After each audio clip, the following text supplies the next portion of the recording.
Hi everybody, I'm Ryan. Today we're going to talk about the rules regarding face-down cards in Magic the Gathering. Now there's a lot of rules that I want to go over, and I want to kind of examine the rules, talk about applications of rules, and if the rules don't really make sense, explain why some rules exist. So whether you're here for a refresher, you've never heard of face-down cards before, or are wondering if you might not know a rule, welcome. Let's jump right into it. So first off, there are some things that allow cards or permanents to be put face down. Now, sometimes these are spells that are technically in exile. Sometimes these are permanents. The things that immediately pop into my head are things like morph, which is a permanent, or foretell, which would be a spell. And the first thing to understand about these cards is that they have zero characteristics besides the Magic the Gathering rules that talk about face down cards. There's nothing on the card that you could put face down that could change its status in being face down, besides maybe casting cost if we're foretelling something. If a permanent's turned face down and it doesn't list any characteristics or anything, then it is a 2/2 face down creature with no text, no name, no subtypes, and no mana cost. Totally vanilla. Also, if you're putting a permanent on the battlefield face down, it enters the battlefield face down, again, with no text.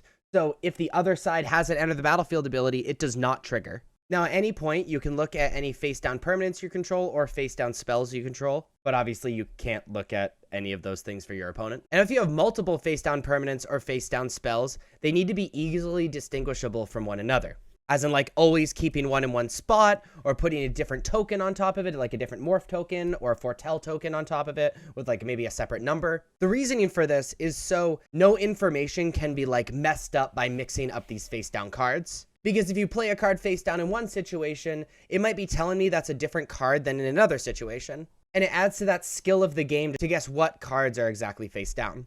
Also, when a card is turned face up, then anything that has been applied to it, like an enchantment or anything like that, does not fall off. It does not get exiled and then come back. It is literally the same permanent, just his characteristics have now changed. And same thing for flipping it back over face down, if that's possible. Now, this is maybe the biggest one. If a face down permanent or face down anything is moved to another zone, or the game ends, then you have to reveal that face down card to your opponent before you shuffle up your library, like immediately. The reasoning for this is that if a face down permanent and you morph something, for example, you automatically get a 2/2 for 3 mana.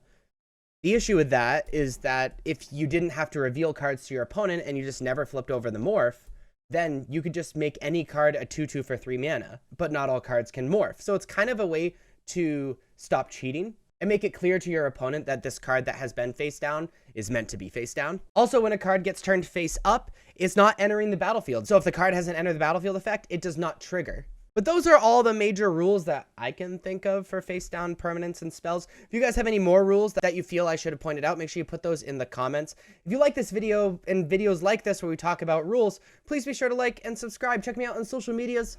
Links are above me and in the description. Thank you so much for watching. I'll see you next time. Bye-bye.